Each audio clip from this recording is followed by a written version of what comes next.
వేధింపులను చేస్తున్నాడట. ఇంత ఇంత ఘోరం ఉంటుందా?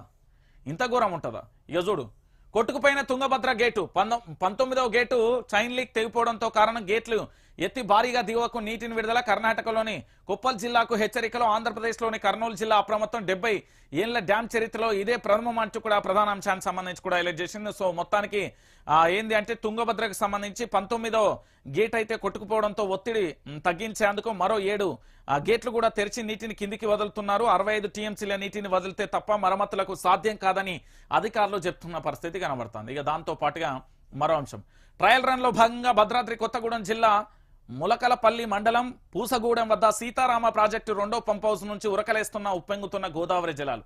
Sitarama trials success. 2వ పంప్ హౌస్ నుంచి ఉప్పొంగిన జలాలు.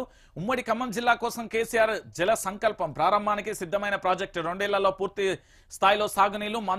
మంత్రులు ఉత్తమ్, తుమ్మల, పొంగులేటి అంటూ కూడా చెప్పిన పరిస్థితి. ఇది మనం దేనికోసం పోరాటం చేసినాం? తెలంగాణ ఉద్యమం నీళ్లు, నిధులు, నియామకాల కోసం పోరాటం చేసినాం.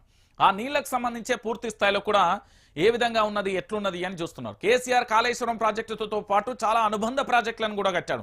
ప్రతి జిల్లాకు సంబంధించి ఏ విధంగా ఉండాలి, ప్రతి జిల్లా ఏ విధంగా ఉండాలి, ప్రతి జిల్లాకు సంబంధించి ఎట్లెట్లా నీళ్ళు అందాలి, ప్రతి జిల్లా ఏ విధంగా ఏది అన్నపూర్ణ పచ్చని భూములతోని మాగాణంతో కలకలలాడాలి అని కేసీఆర్ చాలా ఒక పోరాటమే చేసిండు. ఉక్కు సంకల్పంతో చేసి ఈరోజు తెలంగాణ రాష్ట్ర వ్యాప్తంగా కూడా నీళ్లు తెస్తున్న పరిస్థితి కనబడుతుంది. ఇక మళ్ళీ అంశం ఏది, హైదరాబాద్ కు కాళేశ్వరం నీళ్లు. మల్లన్న సాగర్ రిజర్వాయర్ నుంచి లిఫ్ట్ చేయనున్న సర్కార్. శరవేగంగా జరుగుతున్న 2వ దశ పనులు. గతంలో రిజర్వాయర్లకు వ్యతిరేకంగా కాంగ్రెస్ ఉద్యమాలు. అధికారంలోకి రాగానే ప్రాజెక్టులకు గ్రీన్ సిగ్నల్. ఇక నుంచి 15 టీఎంసీల నీళ్లు వినియోగం. నగర తాగునీటికి 10 టీఎంసీలు. మూసీ సుందరీకరణకు 5 టీఎంసీలు అంటే కూడా చూడొచ్చు. సో మల్లన్న సాగర్ రిజర్వాయర్ పై గతంలో రాద్ధాంతం చేసిన కాంగ్రెస్ పార్టీ ఇప్పుడు అక్కడి నుంచే హైదరాబాద్ నగరానికి నీళ్లు తరలించే పనిలో పడింది. రిజర్వాయర్ల వద్ద నీళ్లను లిఫ్ట్ చేసి పంప్ హౌస్ లో పనులు శరవేగంగా జరుగుతున్నాయి.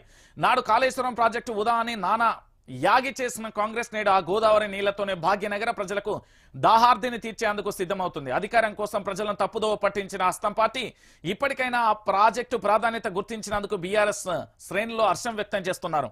మల్లన్న సాగర్ తప్పుడు ప్రచారం చేసినందుకు కాంగ్రెస్ నేతలు క్షమాపణ చెప్తారని ఆ పార్టీ వర్గాలు కూడా ఆశిస్తున్నాయంటూ కూడా చెప్పిన పరిస్థితి కనబడతాను.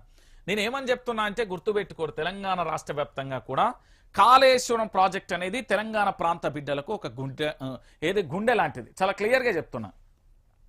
ఆ ప్రాజెక్టుతోనే జరుగుతుంది. ఇక చూడు, ఆర్టీసీ బస్సులో